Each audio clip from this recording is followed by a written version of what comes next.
The next compliance tool we will cover is Microsoft Purview eDiscovery. Before talking Microsoft specific, let's talk about eDiscovery in general as an industry term. Electronic discovery, mostly called eDiscovery, is the electronic aspect of identifying, collecting, and producing electronically stored information in response to a request for production in a lawsuit or investigation. Electronically stored information includes but is not limited to emails, documents, presentations, databases, voicemail, audio and video files, social media, and websites. Electronic discovery is made of 6 stages, first one being identification. The identification phase is when potentially responsive documents are identified for further analysis and review. Next up, we have the preservation stage. During preservation, data identified as potentially relevant is placed in a legal hold. This ensures that data cannot be destroyed. Once documents have been preserved, collection can begin. Collection is the transfer of data from a company to their legal counsel, who will determine relevance and disposition of data. Our fourth stage is the processing stage. During the processing stage, native files are prepared to be loaded into a document review platform. Often, this phase also involves the extraction of text and metadata from the native files.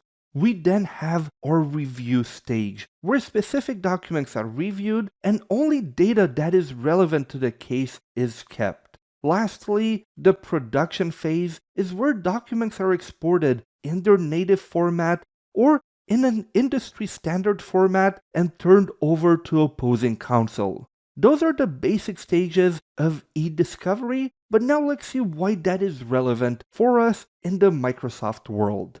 Microsoft actually has 3 tools for eDiscovery, first one being content search. Second one is eDiscovery Standard, which was previously called Core eDiscovery, and the third one is eDiscovery Premium, which was previously called Advanced eDiscovery. What is the big differences between them from a functionality purpose? It's all about the features. The content search is the most basic one and can help you with the identification and collection stages. eDiscovery Standard helps you with the identification, preservation, and collection stages. And finally, the eDiscovery Premium can help you with all 6 stages. You might ask yourself, why does Microsoft have 3 tools when they have one that can do it all? If your guess is licensing, you are correct. The more features, the more licensing is required. Now that we have seen the theory, let's head over to the lab and check out content search in action. I am now in the lab environment. Let me open up the browser here, where I'm back in the compliance portal, and under solutions, let's take a look at content search. What I will do for this demo, let me go and create a new search, and for this demo we will search for project CT123, and let's take a look. We'll call it CT123 leaks here. We can enter a description. Let's click on next, and then we need to tell content search where to search. For this demo, I'll say look in the Exchange mailboxes, in the SharePoint sites, and public folders. And I can also choose which ones. Maybe I'd want to search everything else except the site and the team where those conversations should be. So we can decide what services to search in, as well as what specific sites, teams, and mailboxes we want to filter for this search. Now let me click on next here. Now I have my conditions. What do I want to search? For this demo, I'll just search for the keyword CT123. I can also add more conditions such as the sender, subject, file type, things like that. We will keep it simple. Let's click on next. We have a summary of everything we have configured. And now let's click on Submit.